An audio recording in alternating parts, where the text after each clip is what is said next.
There's been a huge surge of high schoolers using e-cigarettes or vaping. E-cigarettes, though, carry a number of health risks. CNN chief medical correspondent Dr. Sanjay Gupta has more now. And in some ways, they were turning to these because they thought they were safer than traditional cigarettes, right? Yeah, that's exactly right, Erica. Look, you and I have kids who are about to be going into high school pretty soon. And as far as high school fads, which often come and go, this one seems to be sticking, and there's a lot of concern about it, exactly for the reason you mentioned. There is a perceived harmlessness with this, but that's not the case. Take a look. In Milford, Connecticut, high school principal Frances Thompson is desperately trying to snuff out a problem that teachers are having all across the country.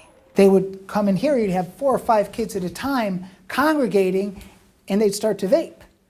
It's a trend that many parents are not even aware of. But e-cigarette use, or vaping, has grown an astonishing 900% among high school students in recent years, according to the Surgeon General. And a 2016 National Youth Tobacco Survey found nearly 1.7 million high school students and 500,000 middle schoolers had used e-cigarettes in just the 30-day period before the survey was taken. In Rentham, Massachusetts, Assistant Vice Principal Spencer Christie says he too is overwhelmed by this new and pervasive epidemic. Are jewel pods. Now it's moved to students vaping in hallways, vaping in classrooms. In the back, 2 desks in the corner, they had their hands kind of up like this, and there was a blue light coming from between their hands. The most popular item, which is the jewel, and as you can see, it looks like a flash drive. It's not. And then the kids can just tuck it away when they're done. So it's not just the design of these products. Critics say all these flavors also entice kids to start vaping. One study out of Harvard found some of these artificial flavors contain diacetyl. That's a chemical linked to severe respiratory disease.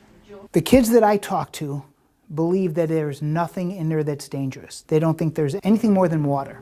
It's not water. It's called e-liquid. And when heated by the coil, it changes to an aerosol. Columbia University researchers using this machine found the vapor has toxic metals like chromium, nickel, zinc, and lead. And as we know, there is no safe level of lead. With very little regulation, people are not fully aware of what they're consuming. I sat down with the FDA Commissioner, Scott Gottlieb, and asked him about this e-cig phenomenon. Youth use is deeply concerning to me.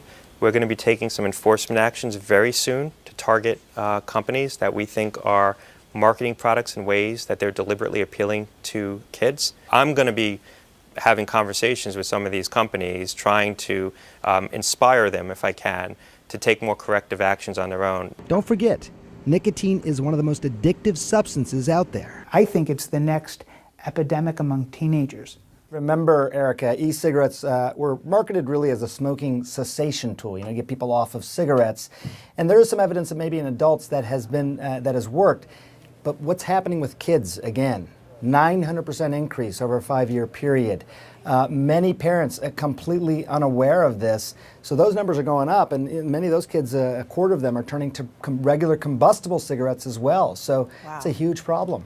It really is. Sanjay, good to have you here and good to highlight it as well. Thank you. You got it. Thank you.